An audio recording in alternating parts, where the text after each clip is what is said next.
Apakah boleh sholat memejamkan mata karena rasanya bisa lebih khusyuk? Memejamkan mata tidak diatur dalam hadis Nabi, tidak juga dalam Al-Quran, tapi masuk ke ranah fikih. Nah, ulama ahli fikih, karena mungkin ada kasus dulu di kalangan para santri, kalau dia pejamkan mata lagi sujud nggak balik-balik, Pak. Itu kan kejadian di pesantren. Saya kan 15 tahun Pak tinggal di pesantren, belajar dan mengajar. Itu santri kalau dia merem sujud nggak balik-balik, sujud aja. Kita udah assalamualaikum dia masih sujud. Hakon Pak ya. Kalau nggak percaya kita lihat.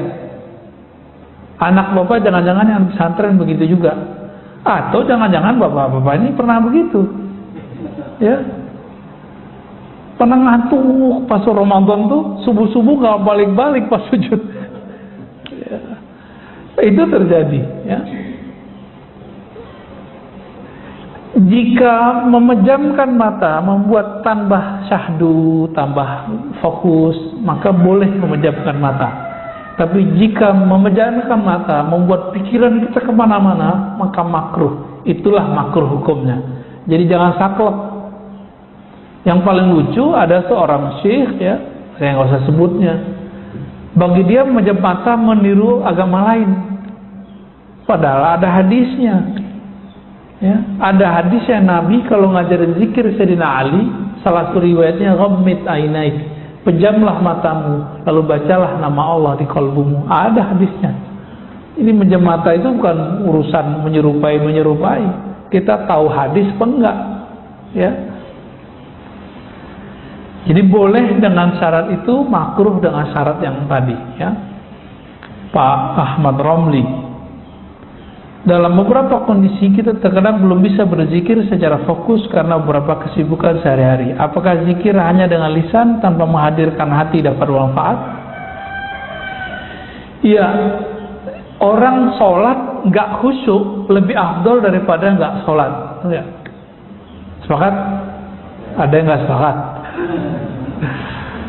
Orang zikir masih melayang-layang itu lebih utama daripada nggak zikir. Nah, Ibnu Athaillah itu berkali-kali ya, mengatakan, tetaplah zikir meskipun kamu masih lalai di kalbumu, karena siapa tahu nanti Allah akan turunkan kalimah di lisanmu jatuh ke dalam kalbumu. Kalau sudah jatuh ke kalbumu, Allah angkat derajatmu. Dari masuk ke kalbu, nanti Allah buat kita yaqzah, sadar hadir. Dibaca ini yang punya nama hadir terasa dalam diri kita. Begitu terus naik. Itu beliau ingatkan. Bagi Allah semuanya mudah, ya. Bagi kita yang susah karena kita mikirin pakai ini. Jalan aja Pak zikir. Cuma mesti berguru, ya. Kalau nggak berguru saya nggak jamin bener Pak. Takutnya setan nanti yang membimbing. Kita baca Fatihah aja ada gurunya. Baca Iqra ada gurunya nggak? Tilawati, qiraati. Nanti tamyiz ini terjemahan sama ustadz kita nanti ada gurunya. Masa untuk urusan alam rohani gak ada gurunya? Sombong amat. Ini yang paling lucu, paling repot. Udah kiai, udah profesor di kampus, kiai di pesantren, nggak mau punya mursyid. Bagi dia cukup saya baca kitab. Sombong ente, ya. Imam Ghazali, selevel Imam Ghazali itu masih butuh mursyid Pak. Siapa nama mursyidnya? Abu Ali Al-Farmadi, untuk mengajarkan beliau cara berzikir kepada Allah. Padahal teknik zikir dia tahu semua. Cuma teknik ini dia nggak tahu porsinya gimana, bagaimana cara penerapannya. Ketika ketemu Imam Abu Ali Al-Farmadi baru dia tahu caranya. 10 tahun dia berlatih dengan Imam Abu Ali Al-Farmadi. Selevel Ghazali loh. Siapa hari ini profesor yang sehebat Ghazali? Ya. Kata orang kan saya doktor nih, karena didaulat di kampus jadi doktor, diresmikan. Tapi sampai sekarang secuil kuku Ghazali pun saya belum Pak. Potong nih rambut Ghazali, belum sampai saya pada ke makom itu.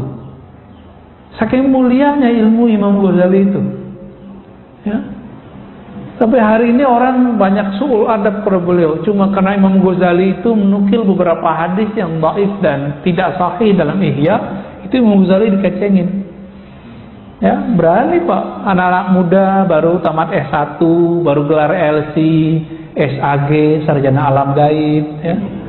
LC langsung ceramah, MA, doktor mending. Itu berani hari ini ngata-ngatain seorang Imam Ghazali. Dia nggak ngaca dia cuma ngikutin kata seorang fulan yang meneliti kitab Ghazali, dia kemudian ikut mengata-ngatai Imam Ghazali. Dia sendiri nggak meneliti kok. Saya 2006 masih S1 itu meneliti kitab Imam Ghazali itu. Ternyata nggak seperti yang diceritakan orang.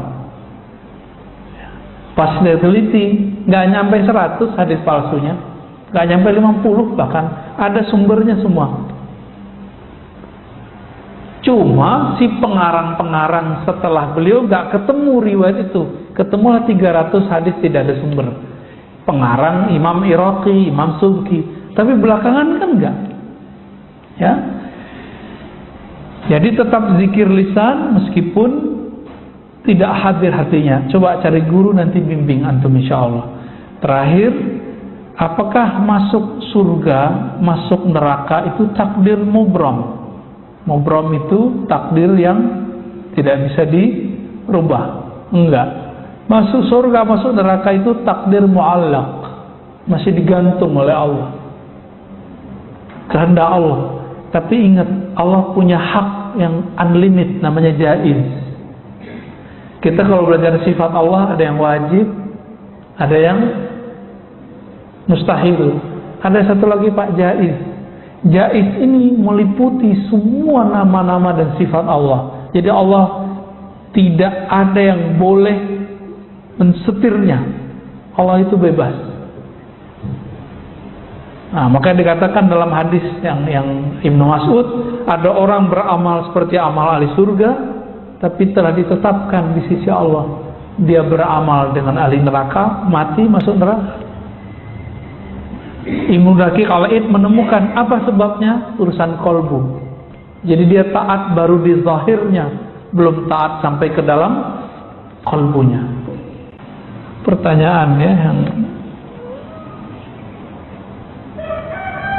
Ustadz izin bertanya, bagaimana dari Bu Dewi Yespita, bagaimana cara melawan rasa ngantuk yang sangat kuat saat tahajud walaupun sudah berwudu berulang kali? Gimana nih?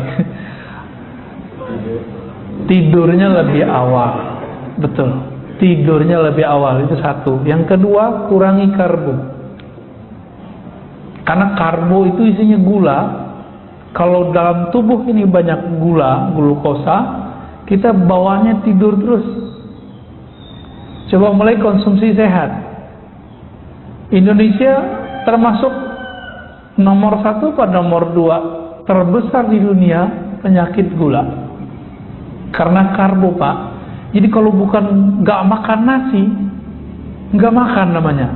Coba itu dibuang deh, ya. Kalau nggak makan nasi, nggak makan, buang pikiran itu. Emang makan itu doang, ya? Kan bisa buah, ya kan? Bisa macam-macam. Itu nafsu yang ngomong itu, nafsu yang dijadikan tradisi, nafsu yang dijadikan doktrin. Nah, jangan ngomong begitu. Roti juga hati-hati loh Pak, ya. Roti karbo tuh, jangan banyak-banyak, dikit aja. Dan yang ketiga, hindari maksiat batin. Maksiat batin paling bahaya, sombong, emosional. Nah, pengalaman saya, kalau saya emosi Pak, siangnya, malamnya pasti telat bangun. Udah mepet-mepet ke subuh baru bangun.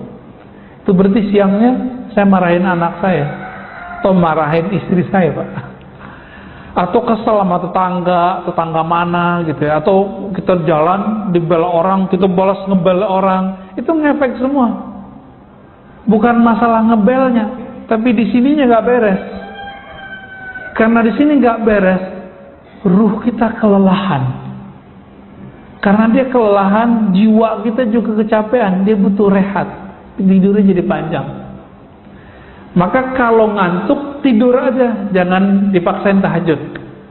Nanti pas ruku baca Fatihah lagi ya. Jadi cukup. Jadi kalau yang begini nih, Bu Dewi Yespita dan mungkin teman-teman sebagian, sholat witir dulu sebelum tidur, sampai nanti sudah jadi habit, baru nanti dipindahin ke akhir malam jadi tahajud. Ya, agama kita nggak saklek kok, fleksibel. Khawatir nih nggak bisa witir sebelum tidur, udah habis isya setelah sholat sunat langsung witir, boleh. Salah satu guru saya namanya Syekh Ahmad Darwis, ahli hadis, habis isya dia langsung witir. Tapi isyanya lama Pak.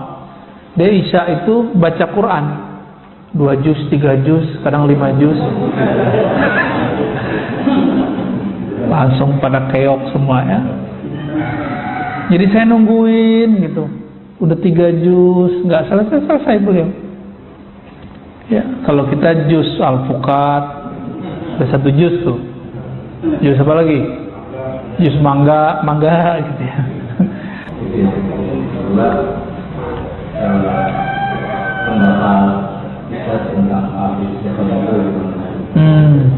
Ya. Ini pertanyaannya berat ini ya. Wali tidak mengetahui kecuali wali. Ini kita bagi dulu Pak. Jadi wali itu boleh dibagi 3 dalam hal dikenal atau tidak dikenal. Pertama, paling rendah, wali yang dia tidak tahu kalau dirinya wali. Inilah perdebatan Imam Ibnu Furaq dengan Qushairi, muridnya. Muridnya ternyata lebih tinggi daripada dia, karena muridnya bertasawuf. Karena untuk mencapai mukhalafatun nafs itu butuh seorang guru. Imam Qushairi punya mentor, guru, mursyid yang membantu dia untuk melatih jiwanya. Gitu. Ibnu Furaq ngotot, wali nggak tahu dirinya wali. Itu maksudnya dia sendiri. Dia nggak tahu kalau dirinya adalah seorang wali. Qushairi ngotot, bukan wahai Tuan Guru, wali tahu dirinya wali. Itu dirinya sendiri juga. Ya. Insya Allah canggih amat di print segala ya. Baik. Yang kedua, wali yang sesama wali saling mengetahui. Itu yang antum tanyain tadi. Jadi sesama wali tahu, sesama jawara tahu ini jawara nih bukan ya. Sesama ahli keilmuan mengerti orang yang diajak ngomong ini ahli ilmu. Gitu. Maka wali juga sama. Wali ini kan ukurannya bukan pada penampilan, tapi pada ma'rifatullah. Dia kenal Allah seberapa.